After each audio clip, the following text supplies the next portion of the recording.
Hello everyone, it's History Behind the Warrior, and welcome back to another Mortal Kombat video. With us having come off Chaos Reigns and its interesting, yeah, let's go with interesting, wrap up of its DLC and expansion, I think it's pretty safe to say we've all kind of walked away with more questions than answers here. So naturally, it sparked my interest of, what exactly is next for the series moving forward? Are we getting more story with another Kombat pack?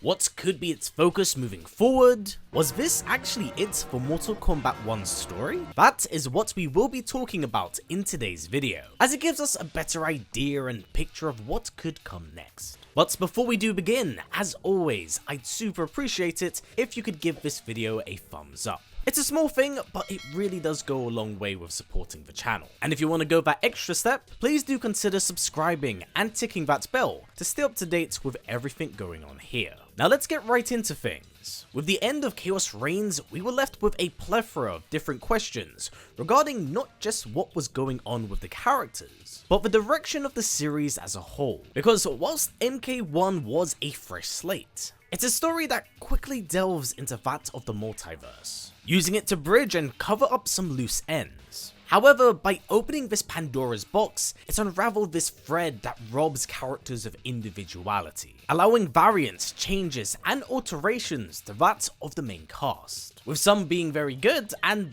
some being something. That's something for sure. And this particular plot thread and idea was really leaned into for the DLC, effectively serving as an Outworld story of sorts that entangled itself with the main canon. All in all, the events of Chaos Reigns doesn't have any lingering factors to that of the larger narrative, with the only thing it really kind of presents are the new Sector and Cyrax, and finally the conversion of Bihan from Sub-Zero to Noob Saibot. Thus, the status quo essentially stays the same. So with that in mind, what's next? Well, honestly, it's really hard to say and pin down. The anticlimactic and open-ended nature of the expansion lacked any real sense of catharsis, as it was abrupt and they didn't even have a credit stinger, making it nigh impossible to know what direction they wish to go in for future expansions. However, with the overwhelming negative reception to that of the multiverse arc, I do think that there's a high likelihood that this entire plot thread might be discarded, meaning that we'll probably wind up never getting a true conclusion for what happened to Empress Tanya, the Kamidogus, nor what has become of Titan Havoc's timeline. Yet, I do have a very nagging feeling that the open-ended nature of this expansion was purposely done to possibly serve as a way to make a Chaos Reigns Part 2,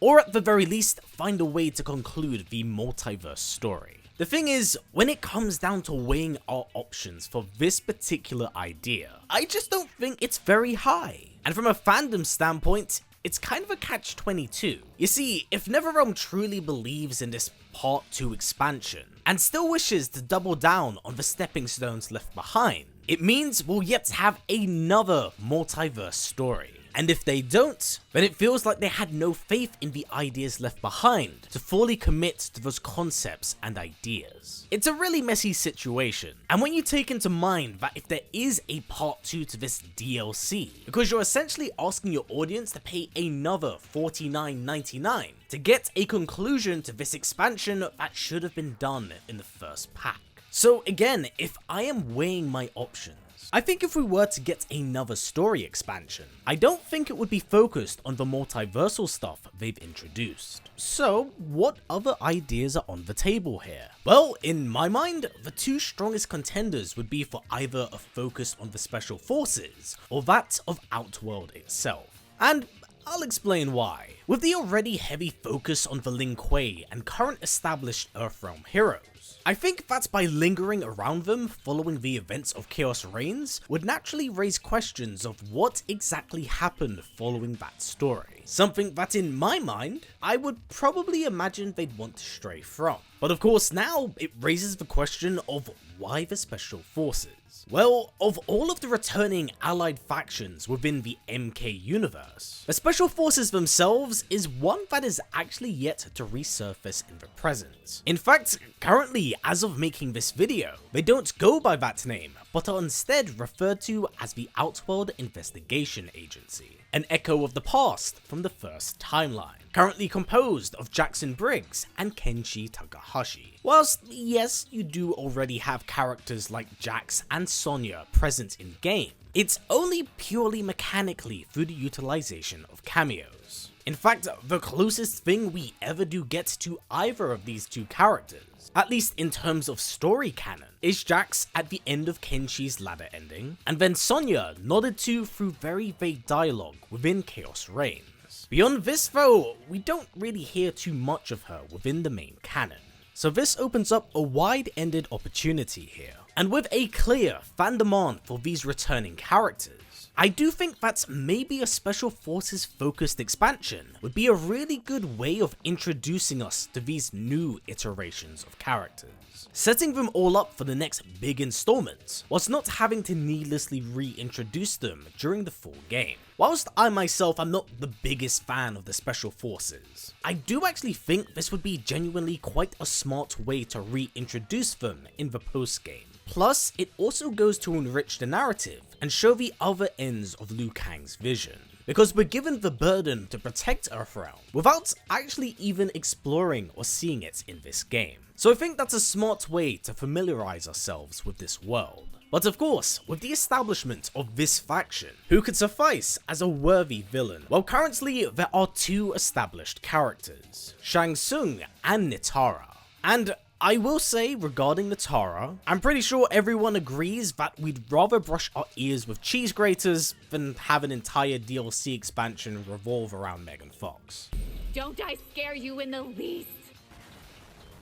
As for Shang Tsung, this would definitely be a better choice. However, with the extremely heavy focus of him in the base game, I doubt they'd fire that shot twice. So what other options do we have here? Well, I believe this takes us on to two rival factions. The Black Dragons, who we do know exist in the present, and the Red Dragon Clan, whose existence were more or less just recently confirmed via Takeda's ladder ending, revealing that one of the sons of Argus, Dagon, does exist in the present here, having been the mastermind behind the Yakuza. Now, considering Kano's heavy appearance from 9 to 11, and his appearance as a cameo here, I don't really see him returning during this game. And with MK1's heavy focus on the 3D era, I do see the choice steering more towards the Red Dragons as a better choice. And considering how this game is effectively a soft reboot of the timeline, and the Red Dragons were the predecessors to that of the Black Dragons, it does make a lot of sense here.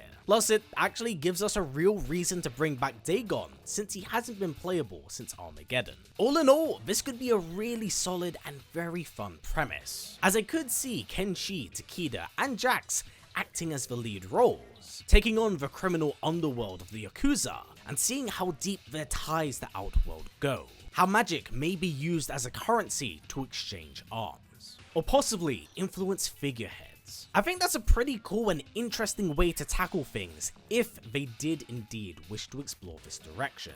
Now, shuffling along to Outworld, this would also largely serve the purpose of bridging the gap between games, expanding on those established Outworld characters that were excluded during the events of Chaos Reigns.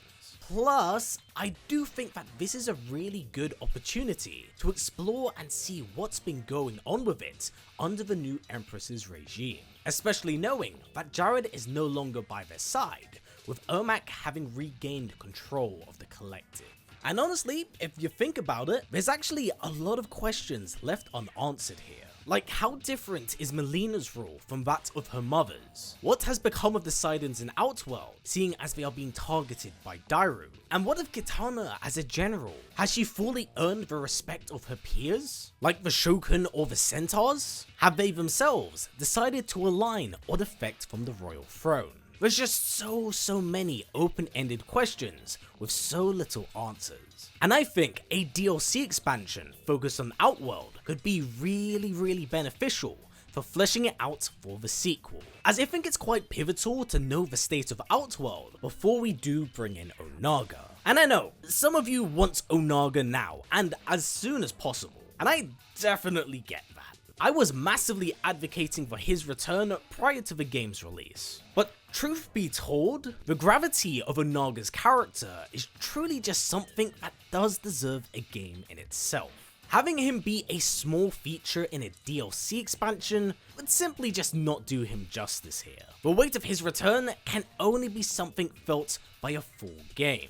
Plus, come on man, we've been waiting for him for years. If we're gonna do it, at least do it right. So how could this work as DLC? Well, you could put us in the shoes of Kitana, seeing as you didn't have a chapter in the base game, and you could have it so her and her army traverses the plains of Outworld, hunting down Shao to make him stand trial. Thus, by skirting this terrain, it helps flesh out the universe more.